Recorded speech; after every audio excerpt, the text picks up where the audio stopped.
Station पर फौजी भूत और चुड़ैल की राखी। रात के 2 बजे रायगढ़ नाम के स्टेशन पर आशा नाम की औरत अकेले अपने पति नीरज और बेटे के साथ अपनी ट्रेन का इंतजार कर रही होती है, क्योंकि ट्रेन 6 घंटे लेट चल रही थी। इसलिए ट्रेन का इंतजार करते करते वो सब सो जाते हैं। स्टेशन पर सिर्फ आशा अपने पति और बच्चे के साथ अकेली होती है और ज्यादा रात होने की वजह से सारी दुकानें भी बंद हो जाती हैं। पर तभी बच्चे की आंख खुलती है और वो चुड़ैल को राखी लेकर घूमते हुए देखता है। भाई तुम कहाँ हो? देखो तुम्हारी छोटी तुम्हें कब से ढूंढ रही है। कल राखी है, क्या इस बार भी तुम अपनी बहन से राखी नहीं बंधवाओगे?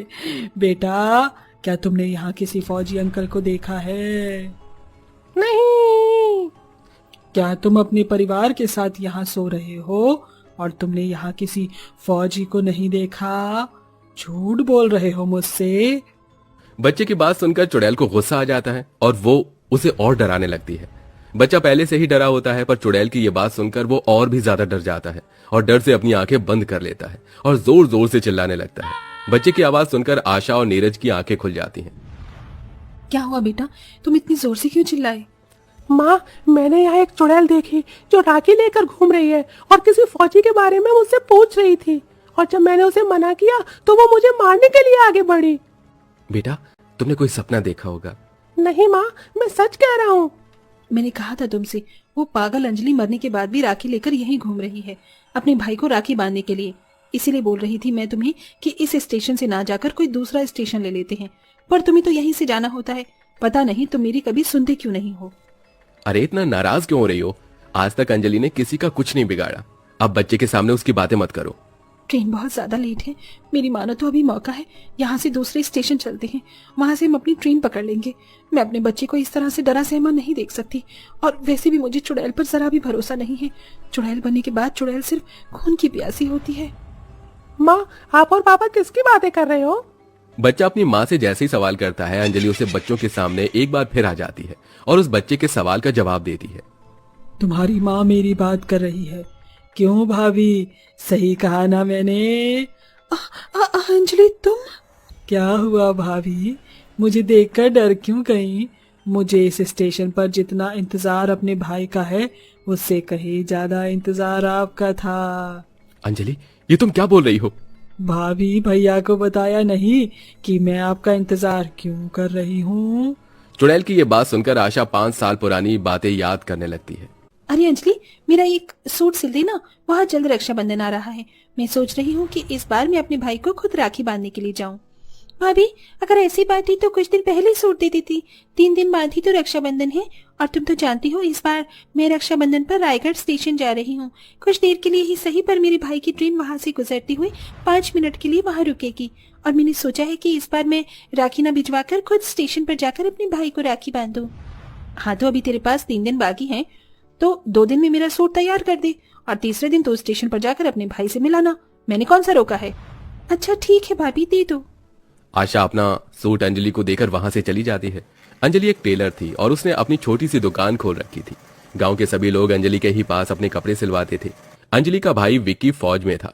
पिछले 2 साल से अंजलि ने अपने भाई को राखी नहीं बांधी थी, इसलिए वो इस राखी अपने भाई को राखी बांधने के लिए बड़ी ही बेताब थी। और अब देखते ही देखते राखी का दिन आ जाता है और अंजलि तैयार होकर रात को हाथों में राखी लेकर निकलने लगती है कि तभी वहां आशा आती है। अरे अंजलि, कहाँ जा रही हो? हाँ भाभी, बताया था ना आपको कि भैया की शिफ्टिंग हो रही है, तो वो किसी दूसरे शहर जा रहे हैं और उनकी गाड़ी रायगढ़ स्टेशन से होकर जा रही है। वहां पर 5 मिनट रुकेगी ट्रेन, और इसी 5 मिनट में मैं अपने भाई को राखी बांधूंगी। अच्छा, मुझे तुमसे एक बात करनी थी। अगर तेरे पास समय है तो क्या हम थोड़ी सी बात कर ले? हाँ भाभी, अभी मेरे पास बहुत समय है, आप जल्दी से बताओ क्या बात करनी है। अंजलि, मेरी एक बहन है, वो लंगड़ी है, इसलिए उसका कहीं रिश्ता नहीं हो रहा, और तेरे तो माँ बाप भी नहीं है। तुझे तो एक भाभी की जरूरत है। तू अपने फौजी भाई की शादी मेरी बहन से करवा दे। भाभी, ये आप कैसी बातें कर रही हो? आपको पता है ना, मेरे भाई का रिश्ता 2 साल पहले ही लग चुका है। वो तो भैया को छुट्टी नहीं मिल रही, इसलिए शादी नहीं हो रही, वरना अब तक मेरी भाभी इस घर में आ चुकी होती।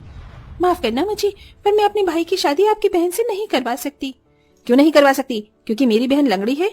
नहीं भाभी, आप गलत समझ रही हैं, ऐसा कुछ नहीं है। आप प्लीज मुझे जाने दो, मुझे लेट हो रहा है। नहीं, मैं तुझे यहाँ से कहीं नहीं जाने दूंगी जब तक तू इस रिश्ते के लिए हाँ नहीं कर देती। भाभी आज अचानक से आपको क्या हो गया है? आज ही के दिन आप मुझसे ऐसी बातें क्यों कर रही हो? अब मुझे जाने दो, मुझे लेट हो रहा है, ट्रेन के आने का समय हो रहा है, ट्रेन बस 5 मिनट के लिए ही रुकेगी। इसीलिए तो मैं यहाँ आ जाई हूँ। मैं बहुत अच्छे से जानती हूँ कि तू अपने भाई को राखी बांधने के लिए कितनी बेताब है। इसीलिए मैं तुझे आज रोक रही हूँ ताकि तू इस रिश्ते के लिए मान जाए। अगर तू मान गई तो तेरा भाई भी मान जाएगा, क्योंकि वो तेरी बात कभी नहीं काटता। भाभी मेरा रास्ता छोड़ो। स्टेशन पर कोई नहीं होता, सिर्फ अंजलि और आशा होते हैं और रात के 2 बज रहे होते हैं। अंजलि आशा को धक्का देकर वहां से चली जाती है। आशा को अंजलि की ये हरकत बर्दाश्त नहीं होती और वो गुस्से में अंजलि के पीछे जाती है, जहां अंजलि स्टेशन पर राखी लेकर अपने भाई का इंतजार कर रही होती है। गुस्से में जलती आशा अंजलि को ट्रेन के आगे धक्का दे देती है और बेचारी अंजलि की वहीं मौत हो जाती है। और आशा गांव में जाकर सभी से झूठ कहती है कि अंजलि ने खुदकुशी कर ली। कुछ याद आया भाभी?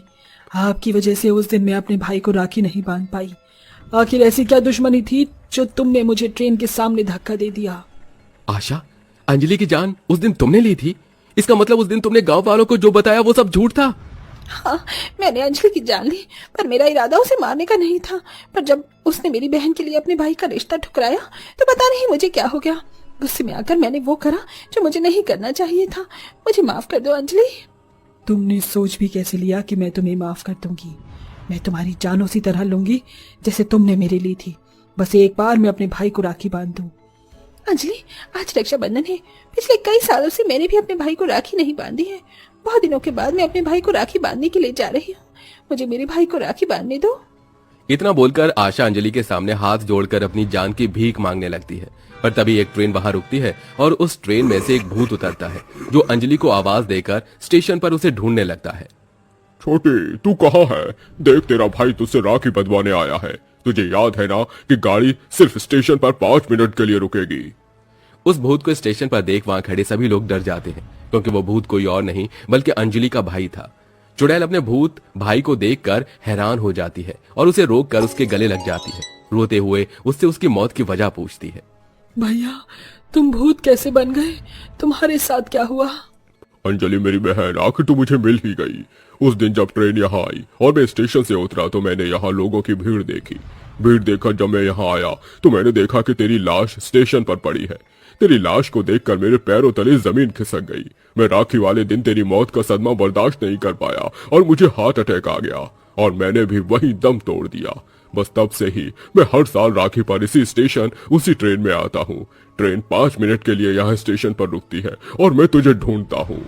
भैया, मैं भी हर रक्षाबंधन पर यहाँ आकर तुम्हारा इंतजार करती थी, पर मुझे क्या पता था कि मुझे मेरा भाई भूत के रूप में मिलेगा। ये सब कुछ इस आशा की वजह से हुआ है। मैं इसे छोड़ूंगी नहीं।